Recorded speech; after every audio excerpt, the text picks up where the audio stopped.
Hey, Instead community. Today we are talking about something that took a long time to come to fruition. Talking about some long-term planning. We, back in 2017, planted trees in our backyard. Some that we were trying out to see if they were going to take, but a couple of them were pear trees. We tried pecan trees. We've got an apple tree that's working out okay, but we did do two pear trees because pear trees need at least a pair, to cross pollinate. Kind of ironic how a pear tree needs a pair of pear trees. Anyway, so back in 2017, we planted them knowing full well it was going to take several years for them to produce. So, in the meantime, you're just kind of waiting and watching and, checking them to see if they're growing and, watering them periodically, taking care of them, spraying them for insects because insects seem to love trees. Anyway, so we finally, just last year, had our first little mini crop of pears, and it was nice. So we processed some of them. But this year, our pears came in and we started processing them. First you have to get them out of the tree. So no better way of doing that than to shake the trees. You shake the trees. I got one. Nice shot. Odds are pretty good you're not going to get them in the bucket, but odds are better you're going to get yourself hit in the head with a falling pear. And it kind of hurts, so we gear up for that. But anyway, you can see how Zach and myself have shaken the trees, got some pears, some of them in the bucket, some of them on the ground. So you got to pick them all up and put them in the bucket. So we ended up with almost 2 5-gallon buckets of pears off of one tree. Our second tree pretty much has died, so this year might be the last year to have pears out of our trees. So we wanted to get as much as we could and process them up, and we're trying something a little bit different this year where we are canning them with a little bit of cinnamon spice in them. So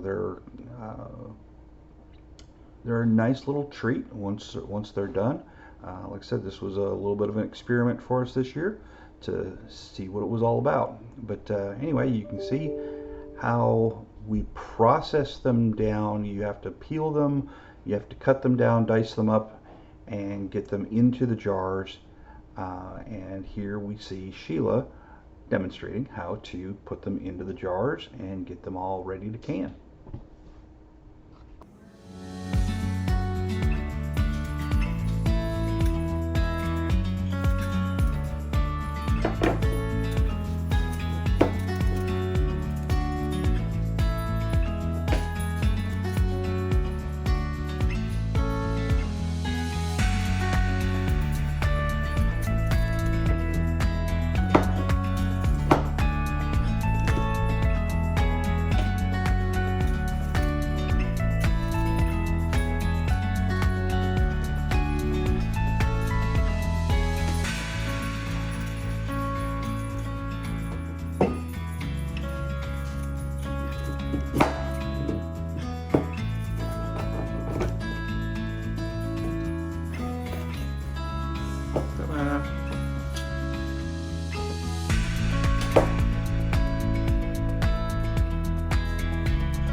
shortcut, I'm going to come over and show what you're doing.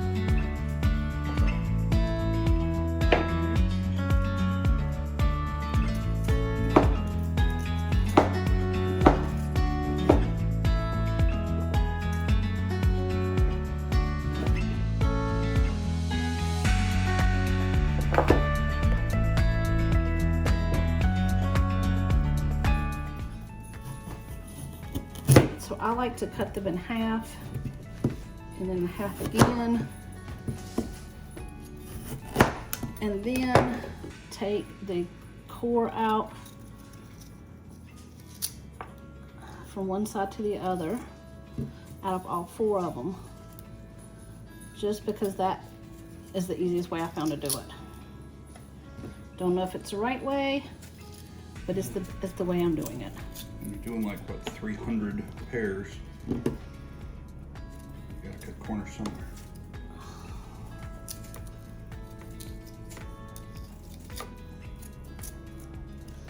And then I go back, and the object is to get diced bite-sized pieces. Kind of a coarse chop. Yeah, I don't like quarters, the wedges, and you don't get as much in a jar when you use the wedges. And I'm hoping these stay a little bit so you can see what you're eating, so it's not mush, which is the other problem with pears. And this jar is supposed to be just about, with the water in it, we're going to leave a 1-inch headspace. So after I chop this one,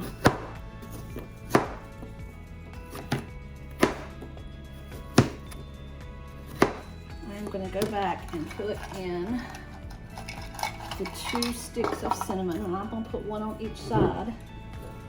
And you only really want to do a jar at a time, so that, because the pears turn brown really quickly.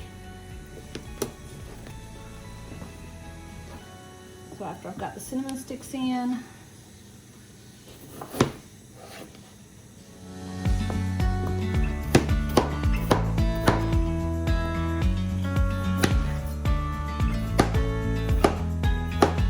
going to finish filling the jar up. Then I'm going to take it over. Alright, I am adding 1 tablespoon of sugar. Now kind of settle them in there, and then I'm going to use tap water, and it called for warm tap water, but it's August in North Carolina. Our tap water is warm. I'm going to fill my jar up.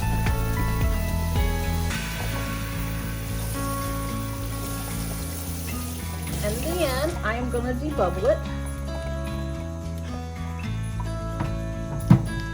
to make sure we don't have any big air holes in there. Check my 1/2-inch headspace, and that's no water.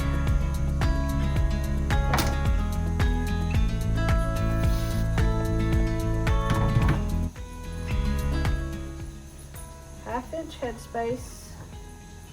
Then I am going to take my vinegar and wipe the top of it so there's no sticky. I'm going to get something that's floating.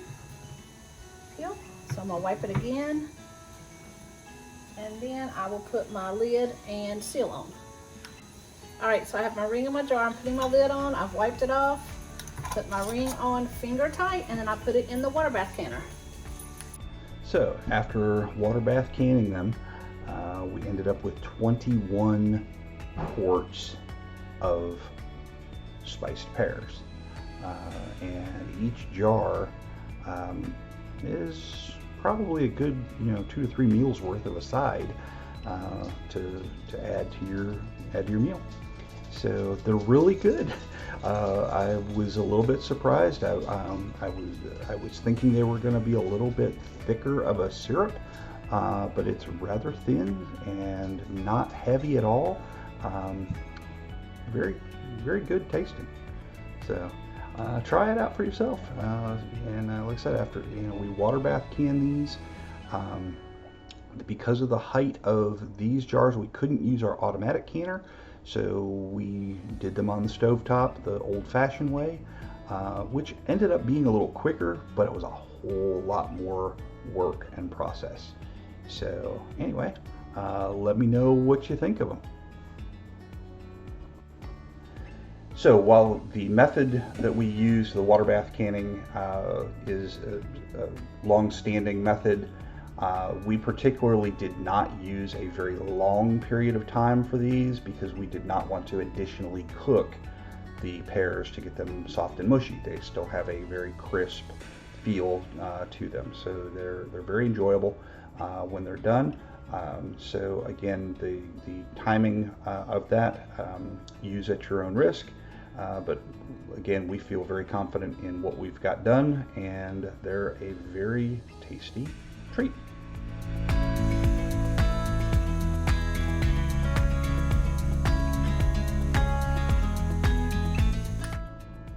And thanks again. We'll see you next time.